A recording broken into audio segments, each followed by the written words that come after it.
Jacob Johns, thank you for joining me. So I want to get right into it. Tell me about your decision to file this lawsuit. Well, we've been struggling to deal with life. I mean, I think, the stuff that we've had to endure has been so traumatizing, not just for people who witness it, the things that we've gone through, but our family members, our extended family members.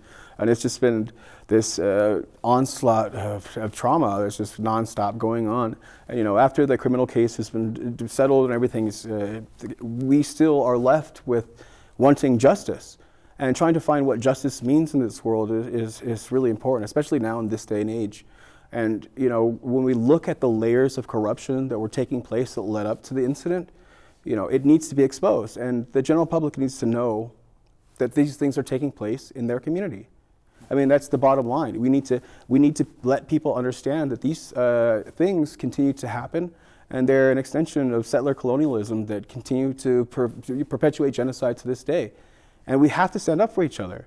There's this idea that there are people who want us to return back to a time that no longer exists. And what we are trying to do is to, not right the wrongs of our past, but to come to terms with them and celebrate the good things versus the awful, horrible past that some people are trying to celebrate. And when we search for justice in this world, we live in a monetarily dominated society. And, this is how we get justice in this world. And so filing this lawsuit was just a great step for us to find justice and to find some healing, not just personally, but with the community itself. Sure. So I want to drill down a little bit on the days and the hours that led up to Martinez's shooting. We know now, largely because of your lawsuit, that county officials were given a heads up that there was the potential for violence that day. 2 days before the shooting, then Sheriff Billy Merrifield wrote an email to county commissioners that said in part, quote, "None of us have a crystal ball, but with the alleged information that is out there, social media, etc., in addition to the already known protesters that plan on spoiling such relocation and the event as a whole, you have the ability to stop and prevent this event from boiling over with the unknown," end quote. So from where you're standing, what does it seem like the county chose to do with that warning? I mean, they chose to do the bare minimum. I mean, they sent a couple of sheriffs there, people just to stand by. But, despite their previous knowledge, after I was shot, I was in their parking lot and I laid on the ground bleeding out for 10 minutes before the sheriffs intervened. And I'm in their parking lot. And, it strikes the question of if I would have gone to a MAGA rally where there were a bunch of Christians praying, and I would have tried to be aggressive with them and shot one of them, would they have been laying on the ground for 10 minutes before the sheriffs came? Would there have been the bare minimum of law enforcement there to protect the people who were exercising their First Amendment rights? And I think it boils down to that. It's like, do we have equal rights underneath the Constitution, or do we not? Sure. And in this day and age, we have to stand up for what's this country is built on.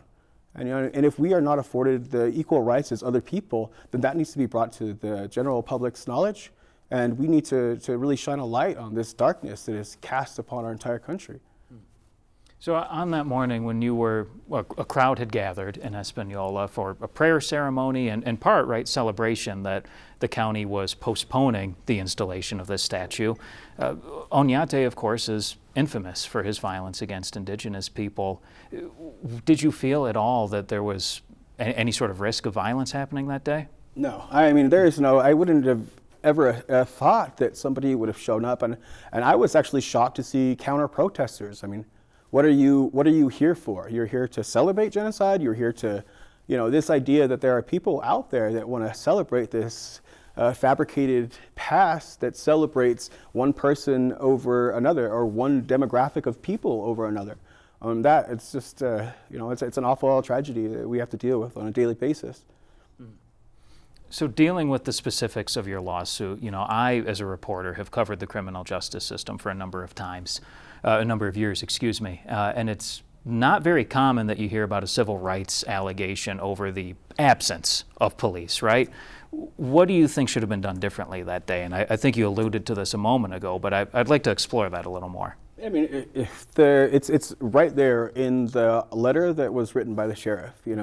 There was, it wasn't just the sheriff's office, it was the governor's office, it was city officials, it was all of these people in government. It wasn't just one thing. It was a very, very widely known that there was potential for violence to overspill. And, I, was not expecting to see people there in opposition, especially had we had gone there to spend all night doing a vigil. I mean, we were literally just praying and waiting for the morning to come up so we could do a ceremony and we could hold each other strong and really send our prayers into the universe. I mean, all we were trying to do is to, send our prayers to change the hearts and minds of these decision makers that were doing these things illegally.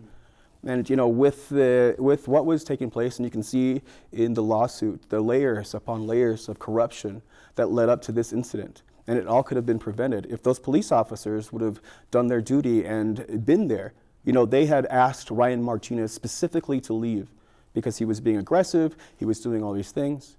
And Ryan Martinez had been emailing and talking to people in government, and they allowed him to come back. And when they allowed him to come back, they left. And that's when he charged the crowd. And it wasn't even the sheriff's office that apprehended them, even though I was shot in their parking lot. Right. It was the tribal police that got them. And it took 10 minutes for those sheriffs to come out of their office. Obviously, the criminal trial has played out, and Martinez, part of his sentence is 4 years in prison. You were there, you watched this closely. Were you happy with the outcome of his trial? And to that end, what do you hope this lawsuit ultimately accomplishes? I mean, I'm not happy about what took place, but the way that the law sits in New Mexico is this. And my hands were basically tied. It was either accept this or, risk the chance of this potential murderer to go be released. And, he wasn't an original person. He's copycatting other people. And what I was afraid of is that this was going to embolden more people in the community to go out and commit more violence against Indigenous people. I mean, if we look at what happened with Kyle Rittenhouse being celebrated, we did not want that to happen in New Mexico.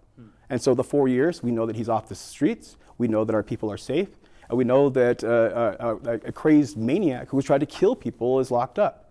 And so for that, I'm happy. But as far as having justice, I don't think that was served. I do not think that justice was served at all. And you see this lawsuit as a potential avenue toward achieving that? Yeah, I mean, all we are searching for is justice so that we can put this trauma and all this violence behind us and move forward. All we are trying to do is evolve and find healing in this space. So I want to talk a little bit about how, to your point, in a pretty short period of time, you had to undergo not just witnessing a criminal trial, but also physical recovery, which included months in hospital beds and operating tables, and I think an equally challenging psychological recovery, right? You've put together a powerful video diary that we've embedded in our story online as well, that documented your healing journey in the months after this. Can you tell me a little bit about that project? I had a lot of trauma that was backed up with it. Whenever I ran into people on the streets, they would ask me about it. And I died and I had to fight to come back. And so when people only see you as a gun shooting victim, it's like beyond microaggressions.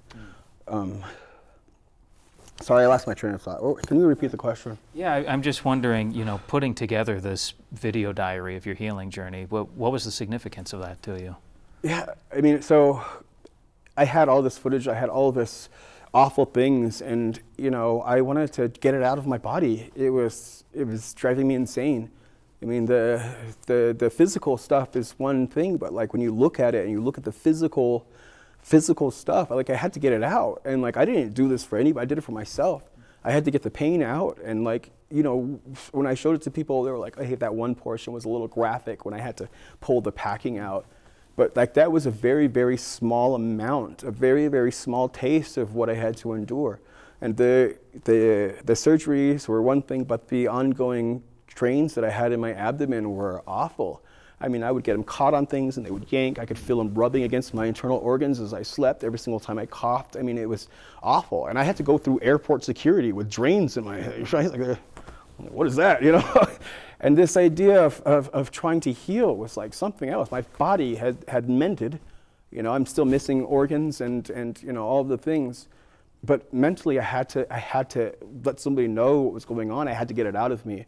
And so I put together pieces of some video that I had taken periodically throughout the healing process to show people what I had to do to endure. But more importantly, it was for my own self to release some of the trauma.